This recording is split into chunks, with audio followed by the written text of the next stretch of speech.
महाज्ञानी बनने के बाद महादानी का कर्तव्य चलता है। महाज्ञानी की परख महादानी बनने से होती है। उसके बाद परमात्मा कहते हैं कि जिन्हों को सैर करने की आदत होती है वह सदैव सैर करते हैं, और यहाँ भी ऐसे हैं। जितना स्वयं सैर करेंगे उतना औरों को भी बुद्धि योग से सैर कराएंगे। सब दो चीजें हैं, एक तो है महाज्ञानी और महादानी।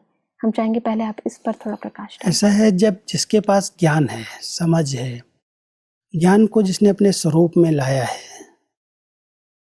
ज्ञान मूर्त में आ गया, तो जैसे महाज्ञानी है। ज्ञानी आत्मा को कहीं दुख और धोखा नहीं मिल सकता।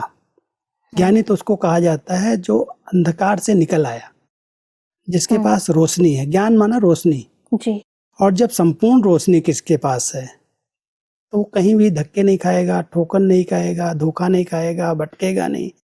तो महाज्ञानी वो है जिसने ज्ञान को स्वरूप में लाया है और दुख धोखे से बचा हुआ है। तरह से वो भरपूर है, संपन्न है। तो जब है हमारे पास तो हम दान करें, दूसरों को दें। तो जो महाज्ञानी है, तो महाज्ञानी की निशानी परमात्मा सुना रहे हैं, महादानी। दूसरों को देगा, सब चीजें, आंतरिक चीजें देगा। दानी और महादानी का अंतर पहले भी सुनाया है। हाँ जी। आज फिर से रिपीट कर रहे हैं परमात्मा। बच्चे, दानी तो स्थूल में कोई चीज देते हैं, उनको दानी कहा जाता है।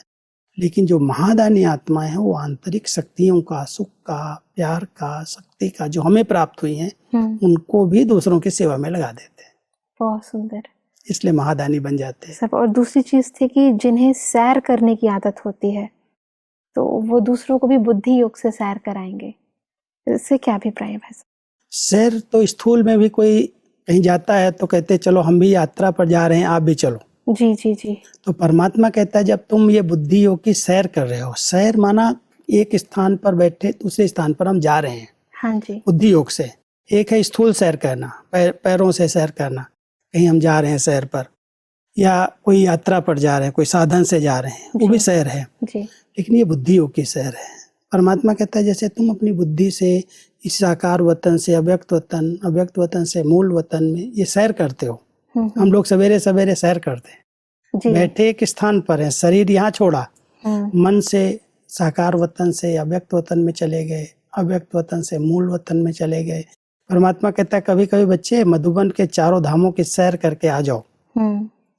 स्थूल में आप आ सकते हो या नहीं आ सकते हो, उसके लिए पैसा खर्च करना पड़ेगा, टिकट लेना पड़ेगा, समय देना पड़ेगा। लेकिन बुद्धि योग से तो कभी भी आ सकते हो। बिल्कुल। एक स्थान पर रहते हुए आप चारों धामों को इमर्ज कर सकते हो।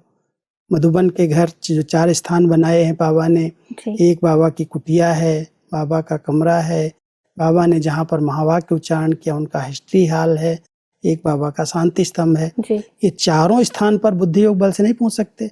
तो जैसे बुद्धि से आप सैर कर सकते हो, ऐसे दूसरों को परिचय देकर उनको भी सैर कराओ।